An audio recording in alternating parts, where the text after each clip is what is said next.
Hello, everybody. Hope you guys can hear me. Welcome to the first ever edition of the People's Podcast Climate Edition. I'm your host, Peter Kalmus. I'm a climate scientist, and I am terrified about climate change. And so we thought the first People's Podcast would be a climate edition. And this podcast is we're planning right now to have it be bi-weekly, so every other week at this time. And we're going to alternate between climate editions and other topics. So let's see how it goes. We're going to try to make this about half an hour. We might go a little bit beyond half an hour. And at the end, we want to take some questions from you. So please put those into one of the chats and we'll collect them, and then we'll try to take some questions at the end. All right, so first I wanted to start out with some highlighting a few things from climate news. All right, so first of all, this year, 2020, has been not a great year for a lot of reasons, as we know. And one of the most ungreat things about it, in my opinion, is that it's on track to be the hottest year ever in recorded history.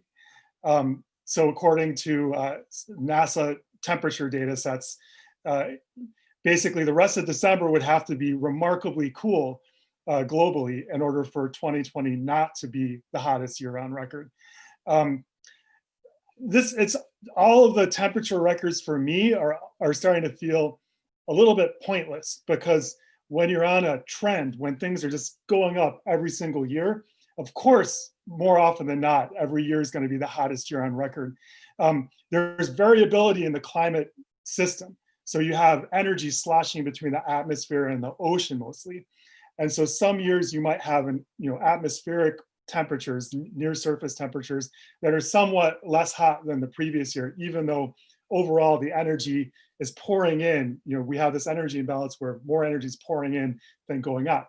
So that's why you get some years, it's like a messy, noisy squiggle going up, right, year on year. But the fact that, the last 5 years since the Paris Agreement, all 5 of those have been like the 5 hottest years on record. Now 2020 is on track to be the hottest year, even despite that variability between different parts of the climate system, is absolutely remarkable. So keep your eyes on that for the next few days. And I'm not sure, they probably won't announce when it's officially the hottest year on record, if it turns out to be, until early 2021. All right, let's see what else is up on news. Okay, so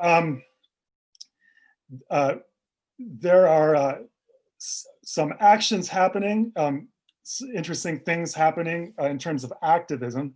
So Stephen Donziger, he is a climate lawyer who was defending indigenous peoples in Ecuador when Chevron went in there and did what Chevron does and destroyed huge tracts of Ecuadorian rainforest by trying to extract fossil fuels. Now, Donziger was then sued by Chevron, and the case was, they first tried the case in Ecuador, and because they didn't have juries there, and the Ecuadorian judge awarded a penalty against Chevron that turned out to be almost $9 billion. And then Chevron said, no way, we're not paying that. And they took it back to the United States and tried it in New York.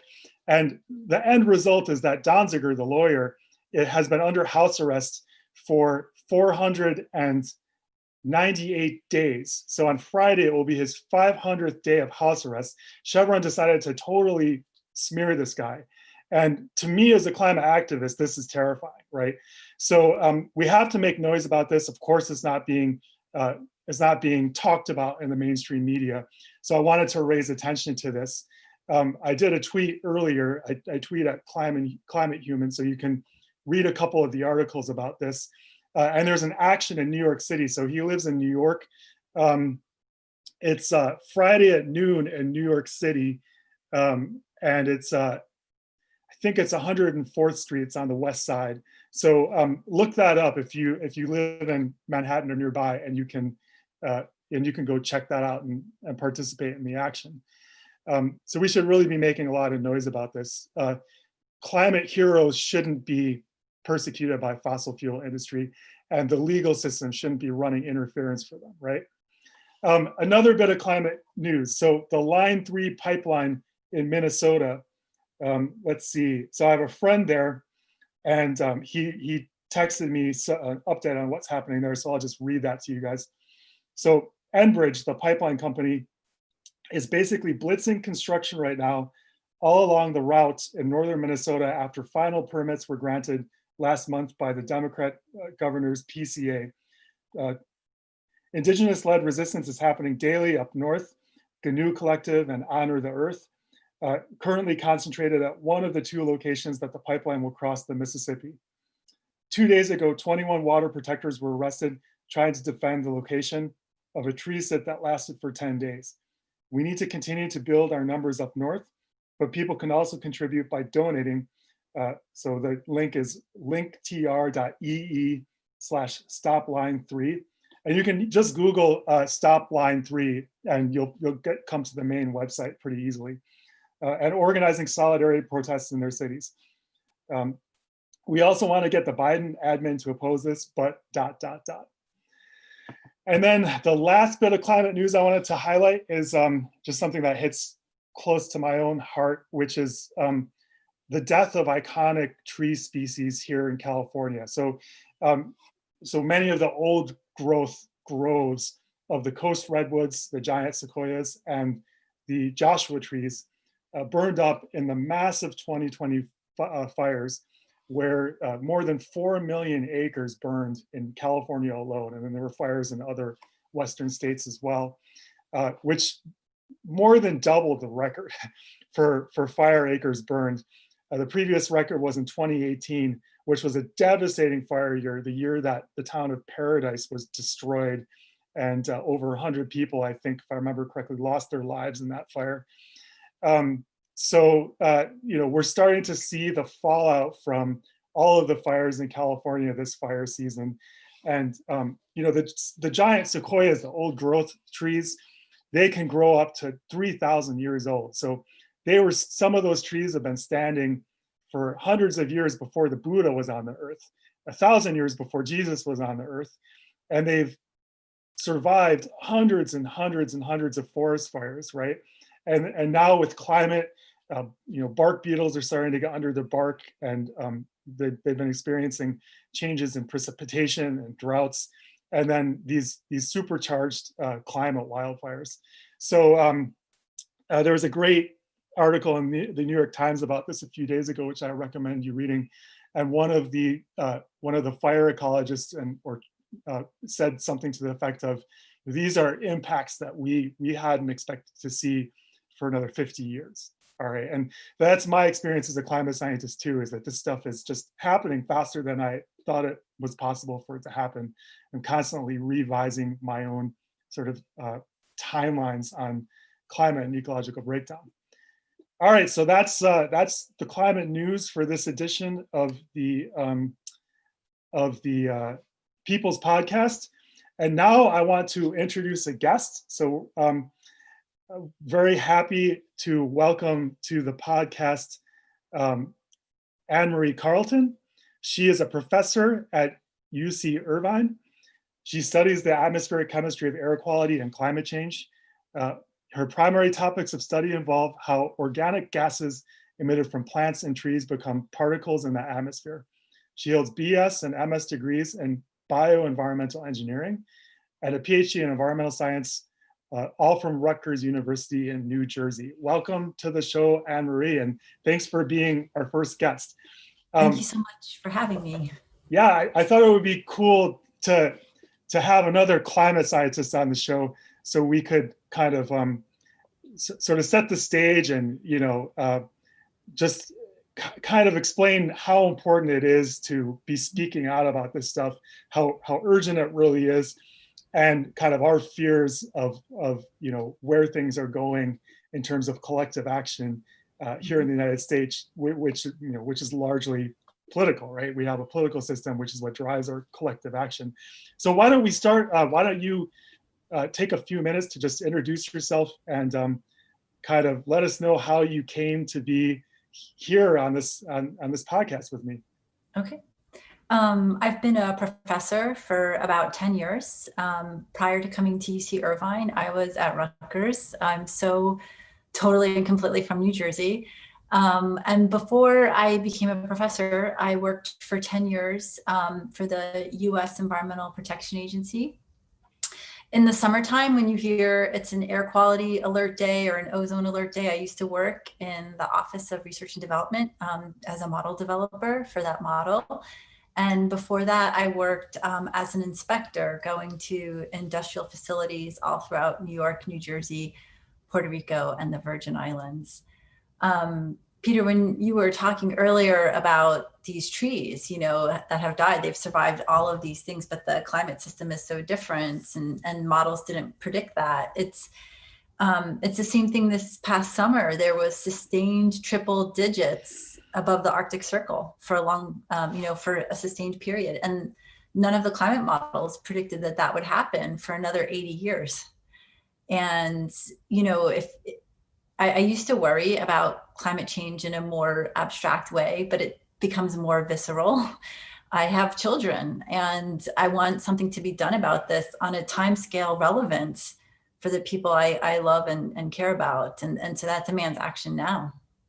And Absolutely. So, I think about this as it's basically irreversible, on the time scale of my life, my kids' lives. Mm-hmm. I think if there's one thing I really want the public to understand about this crisis is that it really looks irreversible. I mean, we're heading towards ice sheet tipping points, right? And once the ice melts, you can't make it refreeze for, I don't think our models even know how long it's going to take, if we bring the temperatures back down. The temperatures themselves could easily remain elevated for hundreds of years, if not longer. And then, changes in ocean currents, tipping points in the Amazon rainforests, even just a giant sequoia, right? It's going to take 3,000 years for these old growth forests to return.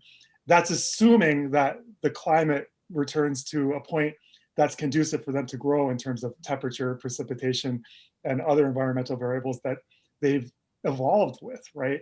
So yeah, it's not like something I'm very skeptical about the ability of humanity, for example, to pull carbon out of the atmosphere later. Yeah, I agree with you. Why don't you say a little more about kind of where you're at emotionally, with the climate crisis? Mm-hmm. So, COVID has been hard with all of us locked down, and I keep checking the carbon dioxide readings at Mauna Loa. It's a background site in Hawaii. And even though everything is shut down, as much as our individual personal choices can matter, we're doing that experiment right now. And carbon dioxide this year is still higher than it was this time last year, even though, and so I totally agree with you, we're locked in. And when I think about misinformation, when I think about political inaction, we've known about this for a long time, and not doing anything. It's just grossly irresponsible. And we talked earlier about being a scientist and just wanting to do science, but things aren't changing, and we've locked in to a certain amount of change, and with that change comes real human suffering. So and it was avoidable, and it's shameful. I think it's fair to say that neither one of us actually want to be doing a podcast and talking about this right now, but we feel, I think, correct me if I'm wrong, but, I certainly feel like I'm backed into a corner, literally, and I don't have any choice but to speak out and to basically fight with every fiber of my being at this point, because there's just too much, I don't know if it's institutional inertia, if it's soft climate denial, people, baking in this kind of carbon capture into IPCC scenarios, so that it's like this comforting narrative, right? That, like our kids will do something. They'll innovate their way out of this, right? They're going to spend all of this money, a huge fraction of their total economy to pull carbon out of the atmosphere. Well, we don't even know how to do that at scale. So therefore, we don't have to worry about it, right? And I think this happens at somewhat subconscious level. So, you know, I think we also agree that we need like just an absolutely massive climate mobilization to deal with this. Do you feel like the Democratic Party is going to do that? I mean, what are your thoughts on kind of like the signals they've been sending? Right. Yeah, I totally agree. We need a moonshot, and the moonshot is climate change. And you know, the COVID deal, right? Like it's coming out, and there's a lot of subsidies for fossil fuel industries. Failing companies are getting more money than the people they're hurting, and that's egregious. And so I try to find hope sometimes, but it's hard. It's really hard, and I don't think the current leadership is doing enough. The Democratic leadership in the House, they're continuing subsidies of fossil fuel companies, and it's uncalled for.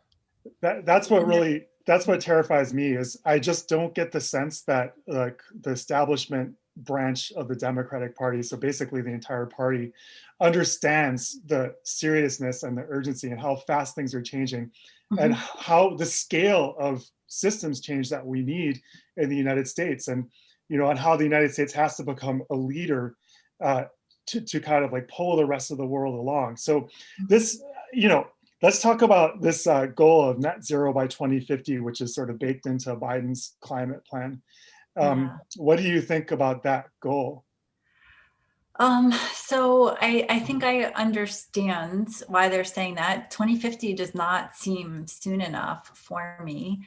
And one thing that's a little bit ironic for me, being an atmospheric chemist, is the Montreal Protocol. It was this international agreement where countries all around the world agreed to stop emitting chlorofluorocarbons because it was destroying the ozone layer in the stratosphere. And at the time when those discussions started happening, the chemistry for that was less conclusive than the scientific understanding of climate change. There's no question. Combustion of fossil fuels degrades air quality. When there's poor air quality, people die earlier than they should. There's 3,000 deaths a day in the United States due to COVID, and that's a shame. But there's 10,000 deaths a day daily across the globe due to air pollution from combustion of fossil fuels. It's one of the highest causes of death, isn't it, globally? And it has been for decades and decades and decades, ever since we started burning fossil fuels at this rate. And to me, it's an amazing testament of how we're able to kind of like normalize these deadly things, right? So like all the cars and the pollution and just like fossil fueled society, we accept it. We don't know how to do better. I think we can do a lot better. And it's just, I agree with you that 2050 isn't fast enough though at all. And it also, again, to go back to that net zero point, this special report on 1.8 or 1.5 degrees of warming, which came out in 2018, sort of had this recipe, for a 2/3 chance to avoid getting to 1.5 degrees Celsius. The globe has to be roughly halfway down by 2030, and then net zero by 2050, right? And that net zero by 2050 has a little kind of like rider to it, which is that then you have to, draw down an additional 100 to 1,000 gigatons of carbon dioxide to kind of to preserve that 1.5 degrees of like threshold. And we just don't know how to do that. So if you take that rider away, which I think is an example, frankly, of magical thinking, then you come out with something much faster. The date gets moved forward. And if you don't think that 2/3 of a chance is a good risk level, and once you start understanding the uncertainties in the carbon budget, right? The historical baseline, permafrost, and methane release from permafrost in the ocean, which is like about a 100 gig. So it's something like there's about a 400 gigaton. Now it's like 300 gigaton because it's 40 gigatons of emission every year, right? And it's been a couple of years. So and you have these error bars which are even bigger than that. So it seems pretty risky to say that, you've got this 2/3 chance.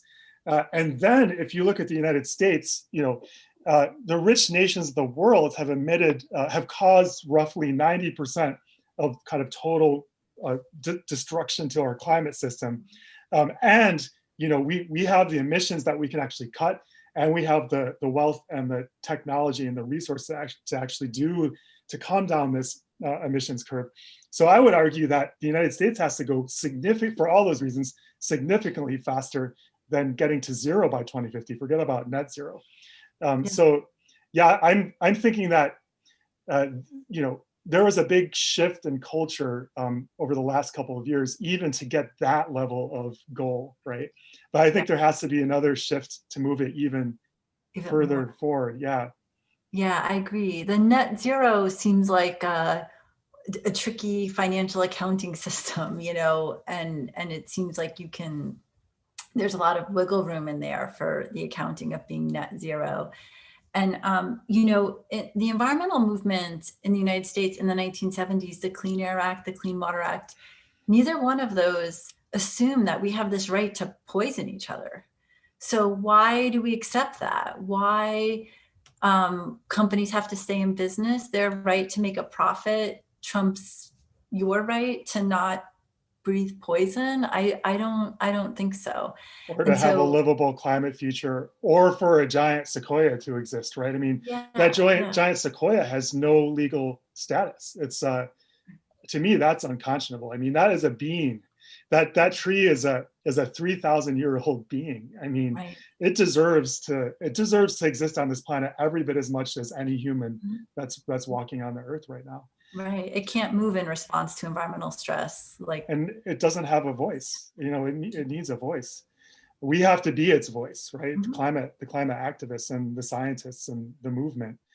So let's go back a little bit to fossil fuel subsidies. One of the kind of really things that made my head explode during this whole long, difficult election cycle was when Tom Perez and the DNC said that they were going to continue subsidizing the fossil fuel industry. So my understanding is that in the platform document, it said we will end fossil fuel subsidies, and then the DNC committee, Tom Perez, the powers that be said like, oh no, that was a mistake. We're totally going to keep fossil fuel subsidies.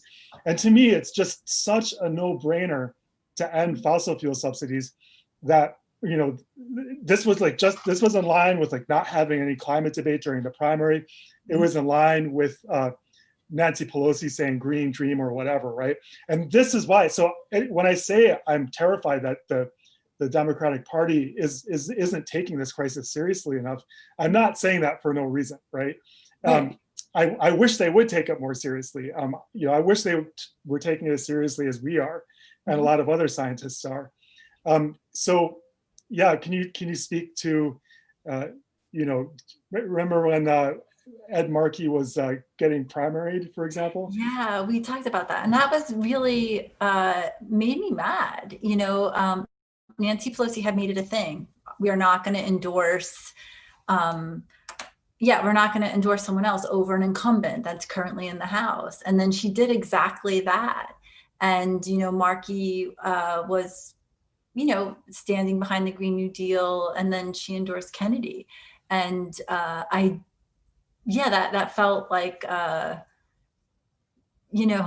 she's beholden to someone else that doesn't have the climate crisis at the forefront of their interest. And, I feel like she's done things like that betray Americans. And the coal industry and the oil and gas industry, they're essentially failing industries.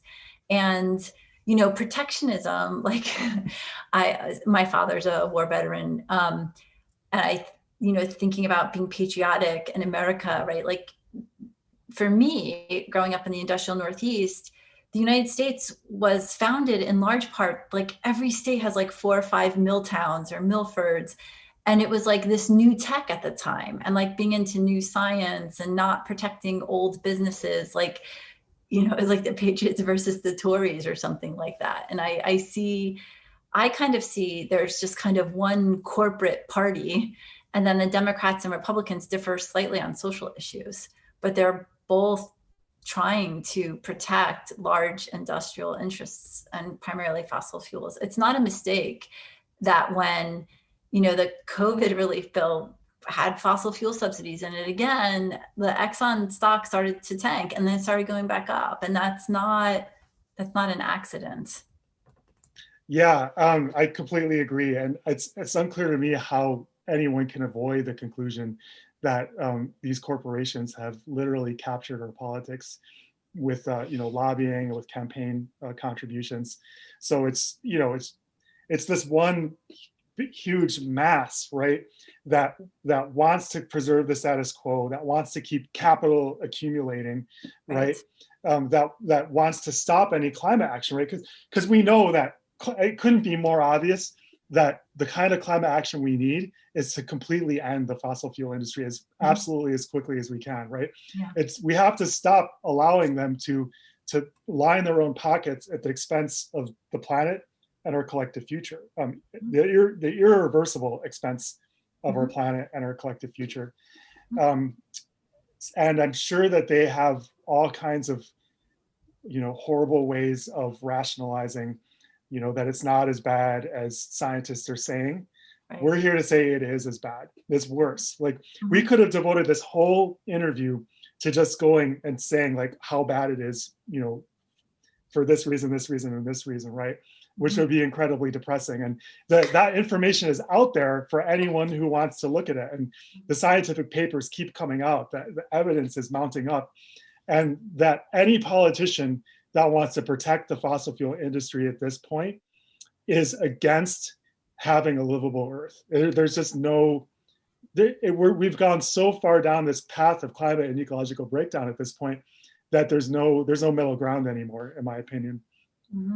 Oh, yeah, okay. Yeah, go ahead. No, I agree. Yeah. So last question, why do you think more scientists aren't speaking out? Because they get attacked. I think Michael Mann is a good example of that, the whole climate gate thing. And then his university didn't really, in my opinion, protect him very well. And it was a very scary time. Climate scientists are often attacked. And it's interesting because the universities I've worked at have protocols in place for when people start harassing you, like then this is what you do and this is how you start documenting it, because climate scientists do get harassed. I feel science, Carl Sagan used to say science isn't a collection of facts. It's not a body of knowledge. It's this way that you skeptically interpret observations. And we've been trained to just do that, right? And we've come to certain conclusions, like the climate crisis is here. It's now. We've locked into a certain amount of human suffering. But then, the barriers to dealing with the climate crisis, for the most part, the science is well known.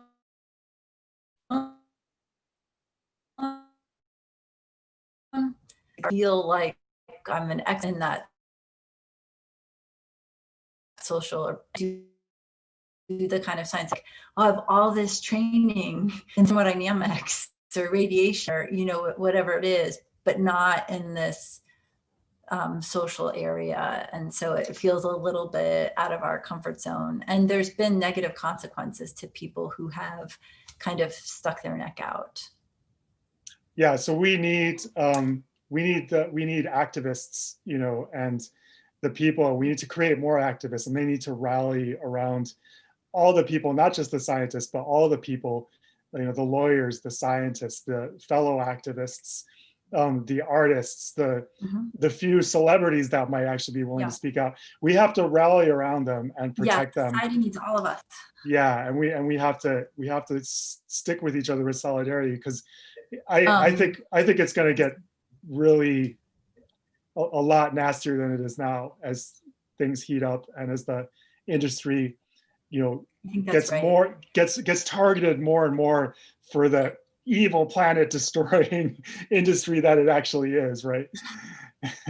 Yeah.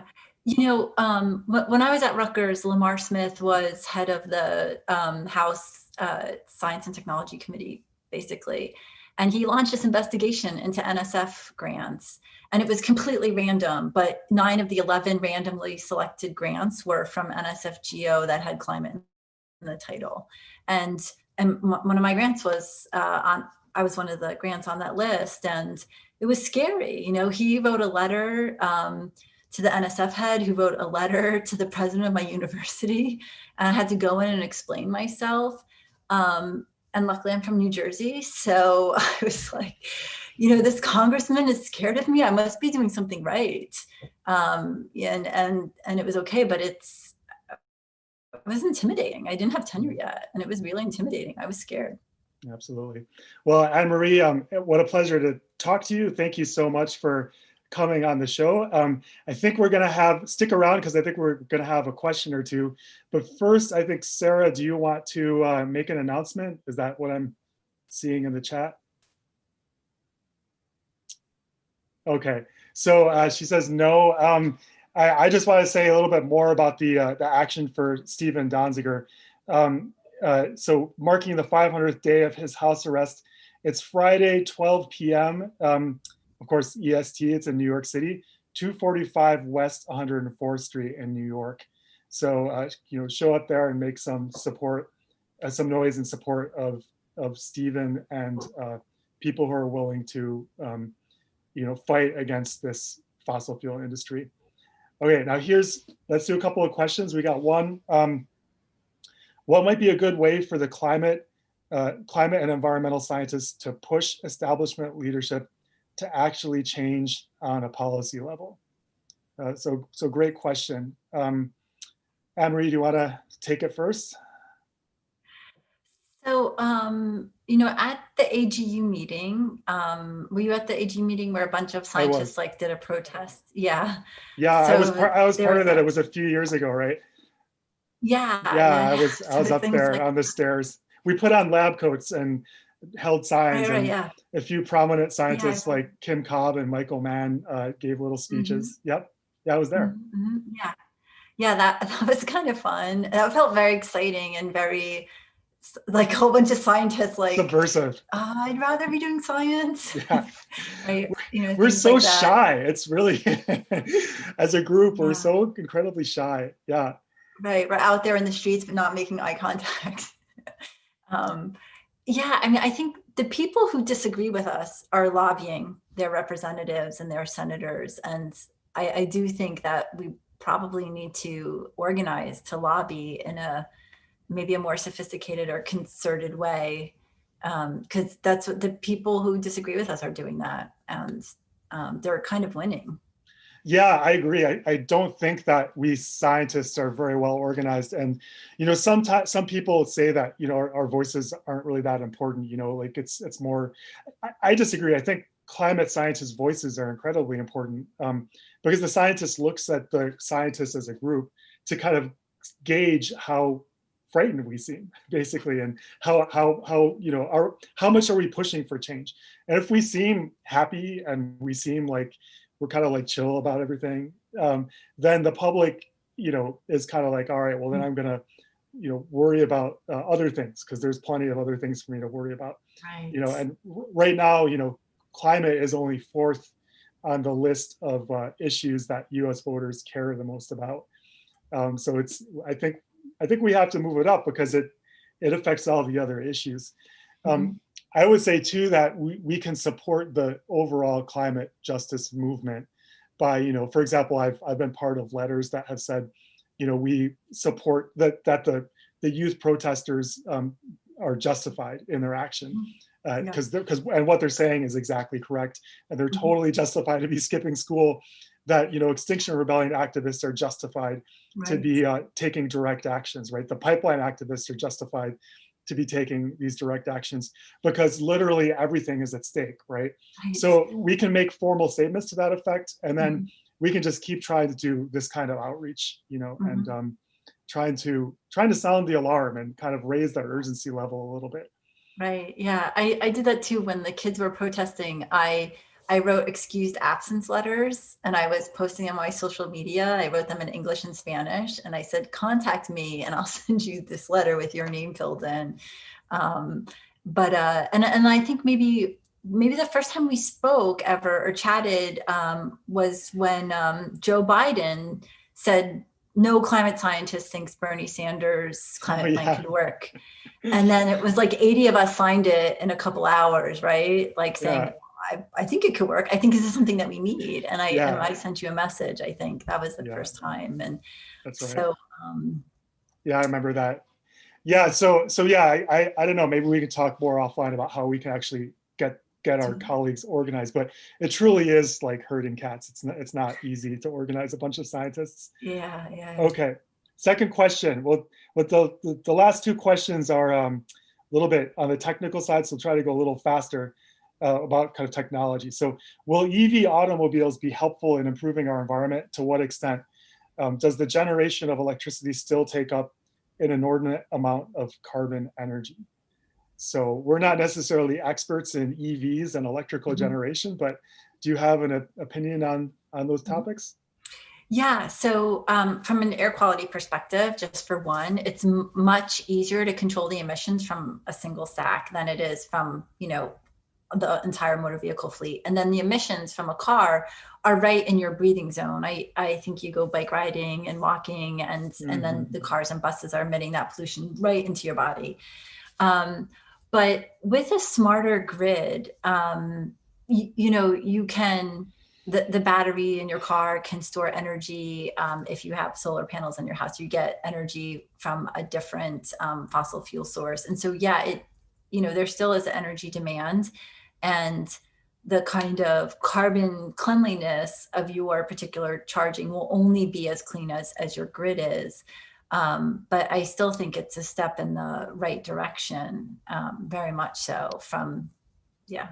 Also, I think we're heading towards smart grids that can have help manage demand by using the batteries in electric vehicles. Yeah. And so that's sort of an exciting development to help us get away from like backup fossil gas generating plants. Right. So I'll also comment that I think of this as like a 1,000 piece puzzle. And I would say that the EVs are like one of those pieces. So there's still 999 other pieces that are needed. So we in our family, we actually own two EVs. We have a Model 3 and then a used Leaf. You can get these used Leafs for like 7,000, so they're relatively affordable.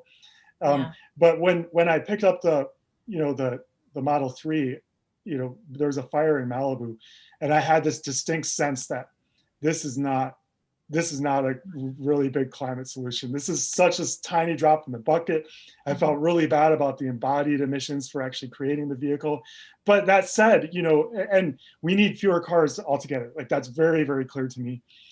That said, living in Los Angeles, it's very hard to have a family without a car. And, I certainly would never purchase an internal combustion engine car ever again. I mean, they're so like 20th century compared to the EVs, which are just superior in every way. So I think in a few years, I think it's going to be faster than people think. We're going to really see just a flood of, the manufacturers just kind of like really moving away from the internal combustion cars, and car buyers really moving away from that too.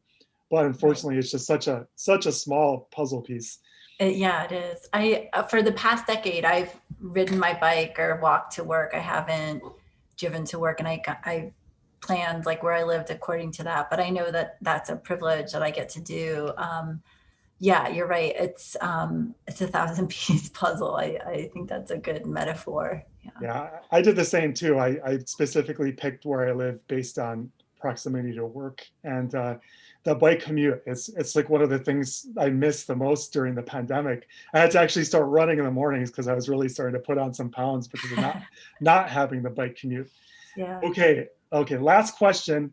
I'm interested to know how Dr. Kalmus and Professor Carlton feel about nuclear energy, and if technological developments and improved safety could make widespread use viable. Okay, do you have thoughts on nuclear power? Yes, I'm not an expert in the technical details, but nuclear power does create a lot of waste. When you do planning for nuclear waste, you have to plan out 1 million years. That seems like a hard thing to do. The idea that there's this like never ending energy source that pollutes nothing and poisons no one, I'm all for that. Whether or not that is a myth or whether or not nuclear energy can actually do that, I don't know. I'm for the myth. I'm just not sure that that kind of technology exists. That being said, like, we talked about like trying to do something on a time scale relevant for the people we love. And maybe that needs to be part of the puzzle. I'm not exactly sure, but those are my initial thoughts. What about you? And the tree people and the coral people and the fish people that we love too. So I feel that it's a mistake to prematurely shut down existing nuclear plants. I think that's right, because when that happens, you just see it. It's usually, depending on country, it's either coal or fossil gas that replaces it. So that's a huge mistake in my opinion. In terms of installing new nuclear, I don't have the numbers at hand, but I feel like installed megawatt of capacity is cheaper at this point to do with solar or wind than it is with nuclear. And there's far less like social kind of pressure against doing that, right? So right now, like putting in new nuclear, everyone's going to say not in my backyard, and there's going to be huge protests against it. So it's just it's very hard and expensive to see, and the time frame for building a new nuclear plant is probably on the order of 10 years. And yeah, that's right. Yeah, I personally feel like the whole United States should be decarbonized 10 years from now. Yeah. So it's not really quite enough lead time there to make it really useful. In the future, I think molten salt thorium reactors could be useful in certain contexts, but I think that probably the main things we should be focusing on are wind, solar, and storage. And then a fourth thing, which is even more important than any of those three things, but which almost no one talks about, which is demand reduction, actually using less energy altogether. So for example, if you have, we already have some nuclear and some hydro and a little bit of renewable, wind and solar installed. And then we got the rest of it's fossil fuel. All right. So if we were able to, I know this is going to be a hard sell, but if we as a nation could reduce our electricity use, cut it in half, we'd only have to build out a quarter as much wind, renewable, and storage. It makes it much, much easier. So I know that's hard to do, but the point that I'd like to make, and this might almost sound too radical to a lot of people, especially to moderate Democrats, is that in a climate and ecological emergency of the intensity that we now find that we have. So it'd be very different if we were having this conversation in 1990, but it's almost 2021 now. We haven't made it, we're in a crisis, and we should start seeing things like just the basics: food, water, energy, security. We have to start seeing these as genuinely incredibly precious things and feel gratitude for them and feel willing to actually start living with less energy. And in the United States, we use about twice as much energy as the average person in Europe. So if we just went to European levels, and they're not exactly like suffering over there from like lack of energy use, then we could do exactly what I said and cut our electricity use in half and only have the problem be 1/4 the size. So I don't know, we haven't made that shift yet mentally that this is such an emergency that we should be super grateful for the food, the water, the energy, and having some semblance of political geopolitical stability. But I think that as the years go by, people will start to maybe hopefully come around to that. So with that, I think we should end. We're about 15 minutes past the hour. So I guess thanks for coming, everyone. And come back in 2 weeks for the next edition of the People's Podcast, and come back in 4 weeks for the climate edition. All right, bye, everyone.